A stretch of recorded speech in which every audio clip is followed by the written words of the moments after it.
Blast കണ്ട് അർജുൻ്റെ ഒരു ഫൈറ്റ് മൂവി എന്നതിലപ്പുറം അതിൽ പ്രത്യേകിച്ച് ഒന്നുമില്ല കേട്ടോ.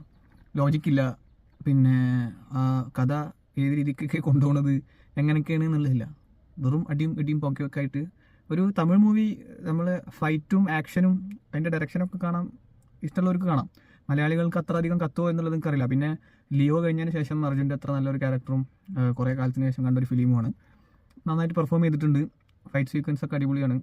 ആൾ കരാട്ട മാസ്റ്ററായിട്ടാണ് ക്യാരക്ടർ. ഫാമിലിയോടെ എൻ്റയർ ഫാമിലി ഒന്നും നടക്കാത്ത സംഭവങ്ങളാണ്. ഒന്നും ഒട്ടും റിയലിസ്റ്റിക് അല്ല ഫിലിം എന്ന് പറഞ്ഞാൽ ഒട്ടും റിയലിസ്റ്റിക് അല്ല. പക്ഷേ ഒരു സ്മഗ്ലിങ്, നമ്മുടെ രാഷ്ട്രീയത്തിൻ്റെ കാര്യങ്ങൾ, ഫൈറ്റുകൾ എന്നല്ലാണ്ട് അതിലപ്പുറത്തേക്ക് ബ്ലാസ്റ്റിലൊന്നുമില്ല. പക്ഷേ കമ്പാരിറ്റീവ്ലി കാട്ടാളൻ നിങ്ങൾക്ക് ബ്ലാസ്റ്റ് എന്തായാലും കാണാം, ഒന്ന് കണ്ടിരിക്കാം. ചെറിയ ചെറിയ ലാഗുകളൊക്കെ ഫീൽ ചെയ്യും, എന്നാലും ഫൈറ്റ് ഇഷ്ടമുള്ളവർ തീർച്ചയായിട്ടും പോയി കാണാം. നല്ല അടിപൊളി സീനുകളുള്ള നല്ല ഭംഗിയിൽ കൊണ്ടുപോയിട്ടുണ്ട്. അടി മാത്രം നടക്കാതെയും ഞാൻ അടിപൊളിയെന്ന് പറയുന്നില്ല. ബാക്കി ഒരു സംഭവം മെച്ചം അല്ലെങ്കിൽ നമുക്കത് പറഞ്ഞു വെക്കാൻ മാത്രം എന്തെങ്കിലും ഒരു സാധനം അതിലുണ്ട് എനിക്ക് തോന്നിയിട്ടില്ല. അതിൻ്റെ അഭിപ്രായമാണ്, ഞാൻ ഡിഗ്രേഡ് ചെയ്യില്ല. അത്രേ ഉള്ളൂ. ഒരു ഫിലിം ആകുമ്പോൾ നമുക്ക് പല സംഭവങ്ങൾ മാച്ച് ആവണമല്ലോ, അപ്പോഴല്ലേ നമുക്ക് ലിങ്ക് ആവുള്ളൂ. അങ്ങനത്തെ ഒരു സാധനം കിട്ടിയിട്ടില്ല. പക്ഷേ ഫൈറ്റ് അടിപൊളിയാണ്. ഫൈറ്റ് കാണേണ്ടവർ മാത്രം പോയി കാണുക.